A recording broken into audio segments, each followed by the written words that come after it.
Akika Informant. Well, that is a million-naira question.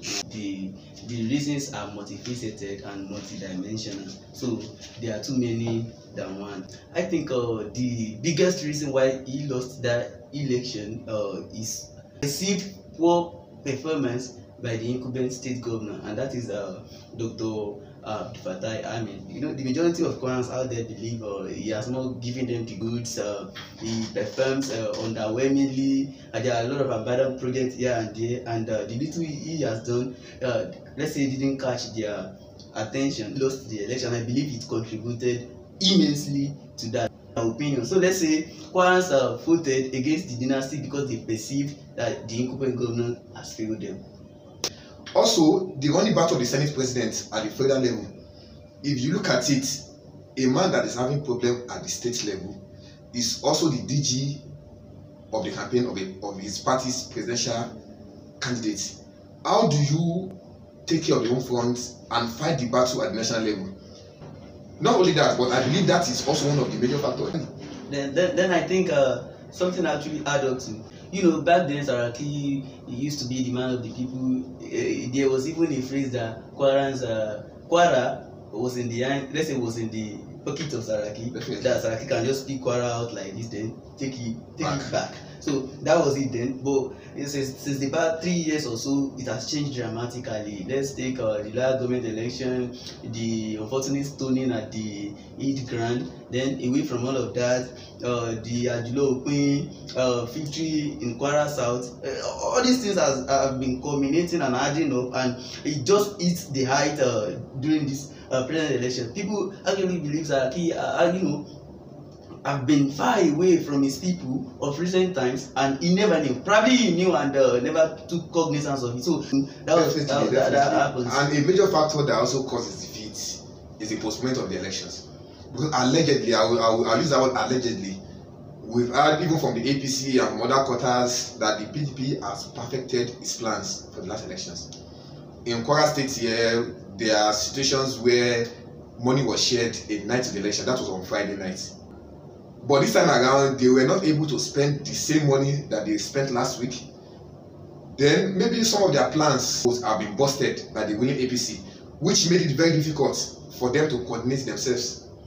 Well, I will quickly add that the political rise of the opposition at home, then the strength of diversity in this APC back home after the primaries, that the expected 13 gubernatorial aspirants never left, and they stuck together. All of this rose to become their strength in diversity, and each and every one of them, when you look at it politically and strategically, they deliver their polling unit. How do you, a single man, equals the strength of about 13 and many more people?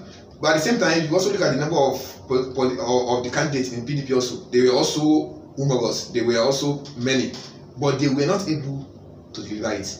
One of the things I feel really affected Saraki is the popularity of President Muhammadu Buhari. If you look at the election, it is being held on the same day. And most of the people, the shadow of Buhari overshadowed that of Saraki. Because everybody, I will give you an instance. I have people that wanted to vote for another party other than President Muhammadu Buhari.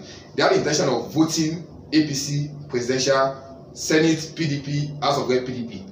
But when they got there, all of them forgot. They shared their personal experience with me. So that factor that presidency and National Assembly was held on the same day, if it has been held on the other day, maybe we might be saying another different story right now. So that particular factor really contributed. The reason why he also lost is his defection from the APC to PDP. He made the wrong move at the right time. Because some of the supporters at APC, people like Salim Mustafa, Ambassador Yasiriki, Gobi, and many others, they failed to follow him to the PDP. And the bulk of PDP, barring just a few like Well Suleiman and some few people. So the strength of the permanent opposition party in Kwara State and the part of Saraki followers match together. So that force is a tsunami, is too big for a single man to handle.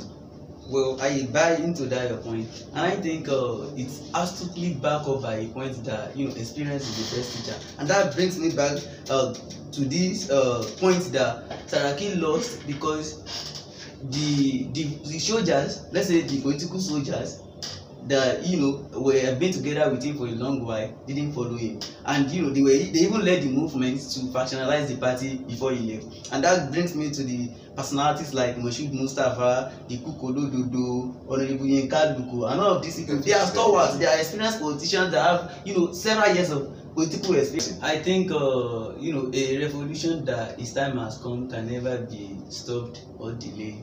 Let's just say the political tsunami happened because the time has come. This message Otoge readily resonated with the people without being induced or being forced, being coerced, and all of that. That shows you that the courage, the commitment, the silence of the people shows that it is time, and they readily stood up for what they perceived as the right thing. So this revolution time has come, and nobody can stop it. Yes, definitely. And that was The Otoge message really made wonders. The wind swept everybody. Everybody just followed the mantra Otoge.